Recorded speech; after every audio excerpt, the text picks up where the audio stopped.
Hey, what is up guys, GoldGlove here, and today I wanted to talk a little bit about Gears of War Judgment multiplayer. Now in this video I actually want to discuss kind of my thoughts after I've got some more time with the game, some more time or hands-on with the game. Before I did a first impressions video, just kind of giving you guys my initial impressions the first day I played the game after release, what I thought about it, and it was kind of general. There wasn't really anything that was very I don't know, very descriptive. And so today I wanted to make a video about some things involving the multiplayer of Gears of War Judgment, and that does not include overrun mode. I have not had hands-on with overrun mode very much, so I do not want anyone to think that this is discussing overrun mode in any way. But anyway, let's get into it. Basically, I broke it up. I have some notes here. I broke it up into two different categories: my likes, my dislikes, and kind of my thoughts, what I think should be fixed or tweaked in the game. And I'm not going to bash the game. I'm not going to bash anyone. I'm not going to I'm just going to be constructive. There's things about this game that are good, and there's things about this game that are bad, and I want to cover all those things and what I think we can do as a community to fix that, and hopefully you know, Epic can take the initial steps at fixing what we hope that they can fix. So I think a lot of people are going to be in the same boat as me, but if not, be sure to leave me a comment and let me know what you guys think about Gears of War Judgment. But anyway, so I have my likes. First, let's talk about what I like about this game. First thing is the variations in weapons and the loadouts and the nades, you know, everything, all the different combinations that you can actually get in game. And basically, I want to kind of, you know, I mean, first off, it's cool to see so many people using different things. You know, one game I can use a Markza, and I have some success with that. One game I can use a Gnasher. One game I can use a Retro Lancer. And in this game, I feel like there's not really one specific weapon that stands out and that is just super OP. And in every previous Gears of War, the Gnasher has stood out tenfold. And I think the reason it still does, potentially, is because Gears of War players have always had the mindset that the Gnasher rules all, and I think this is the first Gears of War where that is not the case. You can pretty much use whatever weapon there is, and you can be pretty successful with it if you're a smart player and you know how to use it. That being said, there are combinations that make that I would say are a little overpowered, that need some tweaking, that involve specific weapons, but it doesn't necessarily mean that that weapon is overpowered. So a lot of people are kind of freaking out, saying that the Gnasher, you know, the Gnasher is not the same, the Gnasher is weak, and all this stuff, or characters are sponging. And the first thing I want to say is that in every single Gears of War, the Gnasher, like I said before, has been overpowered. You guys might not agree with that, but it's very, very true. In Gears of War 1, if you saw a guy with a Lancer and you had a shotgun, 9 times out of 10 you'd have bodied him. It wouldn't have been an issue. You would have never had even a challenge against some random guy shooting a Lancer at you. And Gears of War 2 was pretty much the same. I mean, originally they brought in the Hammer Burst. They, you know, into Gears of War 2 as a starting weapon, and at first the Hammer Burst was crazy good. Everyone was using it. It was an amazing, you know, rifle. But then you always had your Gnasher, and everyone went to that Gnasher. Gears of War 2 Gnasher. Everyone, it was just a shoddy fest most of the time. And that's how the first two Gears of War were. And then Gears of War 3 came along, and they introduced stopping power. And the reason they introduced stopping power is because of how underpowered the rifles had been in their previous games. And Epic obviously wanted to change that. Epic was like, you know what? We don't actually want this game to be Gnashers of War. We want this to be Gears of War. We want this to be, you know, rifles and Gnashers, and use different weapons in different situations. If you're long range, you use an assault rifle. You don't just rush someone who has an assault rifle because they can't stop you. So they added in stopping power to prevent that, to, you know, change it up, to make it so that you were going to have those long range engagements. And even then, even over all the stopping power and how strong the assault rifles were, what was the most dominant weapon in that game? I mean, really, if you look at the statistics of Gears of War 3, what was the most dominant weapon? Hands down, the Gnasher shotgun. Again, once again, even with stopping power, the community, the Gears of War community, somehow found a way to make the Gnasher the most used weapon, and the most prominent weapon in Gears of War 3. So now you bring in Gears of War Judgment, and what did they do? They probably tweaked the Gnasher, guys. They probably...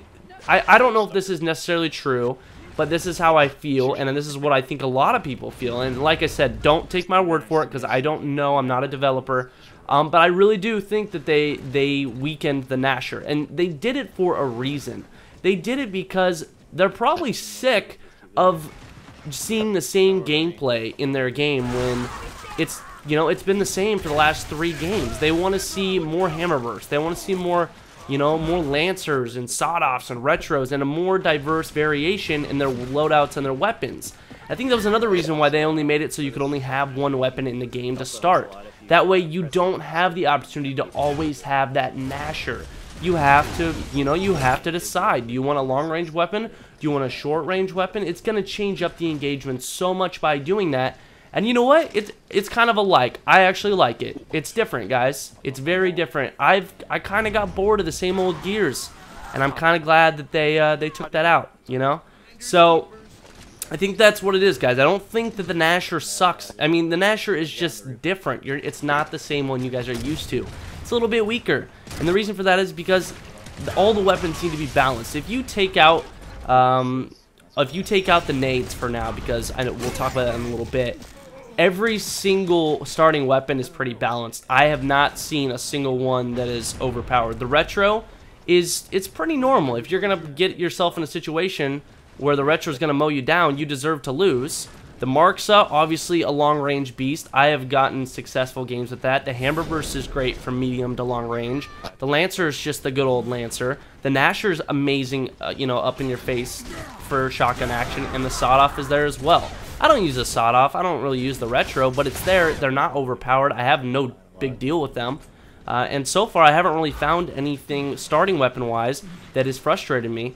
I've played against a team full of Hammerburst. That was very difficult, but that didn't mean that it was overpowered. It meant that that team knew what they were doing and that they were playing to the, you know, they knew how to control points. They knew how to use this weapon to the best of their ability and to its ability, and they were just a solid squad, but it does not mean that the weapon itself is overpowered. So, the first, like, variations in weapons and loadouts and the nades, you know, so many different combos. I like that it's fast-paced, guys. I like that there's no DBNO. You know, I like that they're going to bring execution, so the people who want to play that, you can play that. If you feel like playing that, you can play that. But this game has been so much quicker than any other Gears of War. I feel like I'm constantly fighting someone. I kill someone, I'm like, oh, thank God I can heal. Nope, wait, there's another guy. And they're just, it's constant action. And so far, I've really enjoyed that part of it. There's been really no slow moments in this game, especially when you're playing domination with the spawn flips. It's just constant. I love the custom skins, the appearances, just, you know, the skins that you can get for your characters, how you unlock it via the prize boxes, stuff like that. I think that's a very cool way to go about it. I also like free-for-all mode a lot. We got into a free-for-all mode. You know, I got a party of like 5 or 6 together at 5. I think it was 5 of us, and we were bored, and we got into some quick match free-for-alls, and it was just a ton of fun. You play against your friends, you can all shit-talk each other, and it's just a great time, fast-paced action, and we enjoyed it a lot. Teamwork. Teamwork in this game is insanity. If you're playing domination against a solid squad of 5v5, and you do not have any teamwork or communication, you are going to get whooped in this game, and that's something that I like a lot. I think that's that's been in every Gears of War, but I think it's even more so in this game, because a good team, and it's just a constant battle back and forth. I've had some very intense and very close domination matches in this game, and so far I'm really enjoying the team communication and teamwork aspect of Gears of War Judgment. Now the maps. I'm going to discuss the maps and kind of what I like about them so far. So far the maps have been pretty good. I mean, I know there's only 4 maps, which is, I know, that is kind of crazy, and there's going to be, I guess, 6 once they release the 2 new ones, which obviously isn't right, especially in comparison to previous Gears of War. But then again, you have to think about Overrun mode. They had to make Overrun specific maps. That takes up space on the disc as well. I wish they would have added maybe 2 or 3 more maps, but you know, for the maps that they gave us, I think they were really good, you know, in terms of verticality and how large they are, and just how different they are. I pretty much love every map. I think my least favorite one is Gondola, just because I'm a domination player, and Gondola is just a headache, up, down. It's so much shit going on, it's almost too much for my little brain to take. But I do think the maps that they have given us are very solid. I think Haven is a good map. It's one of the new maps coming out. I'm not sure what the 6th one is, but we'll see what it is. But so far, I am very happy with the maps that are in Judgment. So now let's talk about the dislikes. I know this video has been long. We are 10 minutes in already, and we're not even halfway through. I knew that was going to happen. But anyway, let's get into this. So the dislikes about this game, and a lot of people are going to think, oh my god, this list is going to be so long. There's only a few. So first off, I would say quote unquote sponging, and I don't necessarily know if it's a dislike of mine because I don't know if it's actually officially sponging. I don't know if characters are eating bullets when I think they shouldn't. I'm a Nasher player. I do use the Nasher a lot because I enjoy it, and I do find myself using more shots than I should, but that goes kind of back to did they weaken the Nasher, and that's why I think they did. I don't think that people are sponging necessarily. I'm sure based on connection issues and latency issues and, you know, servers or whatever, online gameplay in any game, there is always going to be a sense of sponging just because of that. But I do think that it's because the Nasher has been weakened, and that's another reason why I thought that. So I wouldn't say that that is a major dislike for me. I just wanted to put it under dislikes because that's kind of the common dislike that everyone seems to be having about the game. And another thing is the shotgun shoots a little differently than in previous Gears of War. It shoots very, very differently from Gears 3. For someone who does an up A motion, I don't know if you guys actually know what up A means when you're using a Nasher, but it's basically where you're running towards cover and the guy is on the other side of cover, and you up A immediately as you hit the cover and you come off of it, turn and shoot. And there was a specific way to do it in Gears 3 where you could consistently land shots. If you try to attempt the exact same up A maneuver in Gears of War Judgment that was in Gears of War 3, you will not hit your target. And that shows me that the shotgun does not go in the same place. And I think that, you know, in our minds, where a lot of us are Gears 3 players, we're shooting areas, we're shooting people, and we're shooting like we would shoot someone in Gears 3. We're shooting from the hip like we would be in Gears 3. We're thinking, wow, these shots cannot be missing. But if you actually go back through your footage and slow it down, I bet you're missing more shots than you actually think you are. So I think that's another reason why a lot of people think they're sponging or that players are sponging a lot. So just be wary of that the next time you think, you know, fucking Coltrane's taking too many shots. So the melee. The melee is far too quick in this game. I wouldn't say that it's far too quick when it comes to the assault rifles, but when it comes to the Nasher, the melee that is allowed when you are using a Nasher is absurd. That is the one thing that I just cannot deal with. It's far too quick. Judgment has quickly become a B button mashing competition, and I think it's because the melee is just far too quick on the Nasher. What I think they need to do is they need to tweak the speed in between shots and melees, somehow delay it. There should not be a melee that quick, because it just honestly it ruins any chance of a 1v1 based on gun skill. When someone can just run up to you, melee you once, you're stunned for just a second, and they shoot you. I think it takes out any sense of skill when it comes to a 1v1 Nasher fight, and I think that is definitely the biggest thing about this game that needs to be fixed. The stim grenades are a close second, very, very close to the melee. The combination of a Nasher, stim grenade, melee combo is nearly unbeatable. It's almost impossible to kill someone who throws a stim grenade at their feet, runs at you, and melees you and shoots you with a Nasher, or just doesn't even have to melee you. Basically, that is just standing in a stim grenade. There's issues with a stim grenade, and these are the issues. The number one issue is that the stim grenade doesn't heal you over time. It automatically heals you completely. You can be full ready, throw that stim grenade down. The second it touches you, it doesn't slowly increase your health. It automatically puts your health to 100%. I think that was a downfall of stim grenade. I don't think that's what it should be.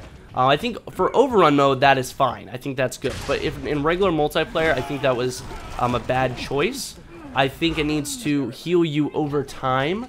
and it cannot be instant. No way. I think it should be able to heal you over time. That way, if you throw that stim grenade down, you stand in it, no one's hitting you for that time being, you should be able to heal quicker than normal. That would make sense. Maybe double the speed, but definitely not all at once. The second thing is, I don't know, what I think should be fixed, the tweak that should be made, is that it should maybe possibly only heal teammates. Maybe when you throw a stim grenade, you can't heal yourself with it. Maybe that's a way to fix it. You know, I mean, I think you could almost leave the stim grenade the same, you know, where it heals you immediately, fully, you know, healed, as long as it cannot heal you. If you throw it to your teammates, it should be able to do that. I think that would be amazing, because that adds even huge, you know, even more dynamic to the teamwork or communication-based, you know, aspect of the game. When you're hurt, you're in a gunfight, you're like, I need a stim, your teammate throws you one really quickly, and boom, you're back up to full health and you can fight. I think that would be good, because that seems fair. You know, you have to have a teammate that's fucking good to go and is ready to help you. And I don't think that it should benefit the user where he can just throw it at his own feet. I think it's too easy. Another thing is, the duration of the actual stim grenade is far too long. They last way too long. I think they should last maybe half as long as they do. And that's just, I mean, those are the three things. The fact that it heals you all at once, that you can heal yourself with it, and that it lasts so long. I mean, it's when you have a stim grenade, even if I had an ink grenade, and I've done it before.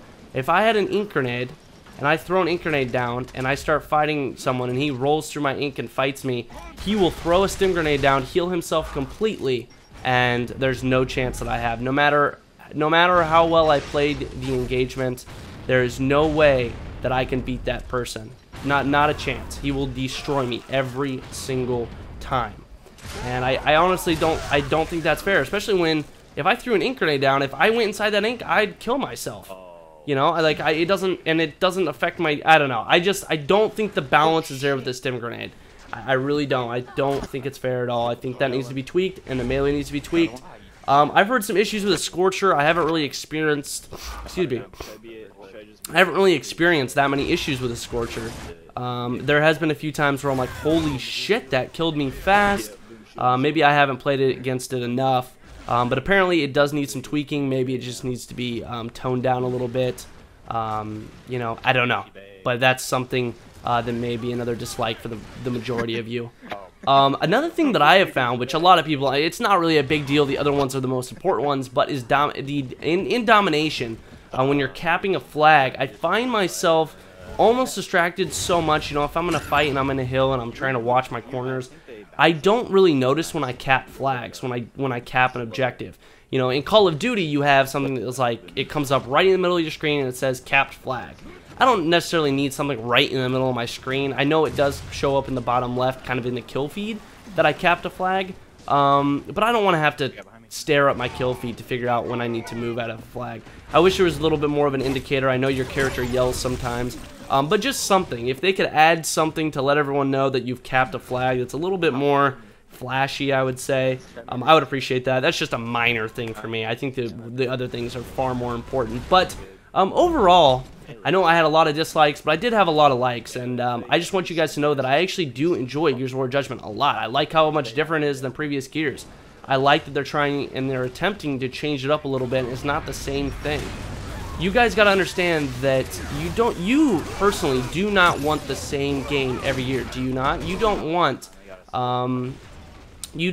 Gears of War 3.5. You don't want Gears of War, you know, variations of the same game. You want different games. That's the whole point of a sequel, and Epic did that. And I feel like either way, the fans are going to be mad. If they made Gears of War 3.5, where they literally kept the same exact multiplayer, and they just added a different story and some new weapons and some new nades, and they kept it almost identical, people would have complained that it was too similar to Gears of War 3, that it was basically DLC. But then when you change too much, people complain about the fact that this isn't Gears of War anymore. This is like Call of Duty, like I think there's a middle ground, and I think that Epic did a very good job of keeping it right there in the middle, where it still has the Gears of War feel, but it's very, very different than previous Gears of Wars, and I think that's exactly what Judgment needed.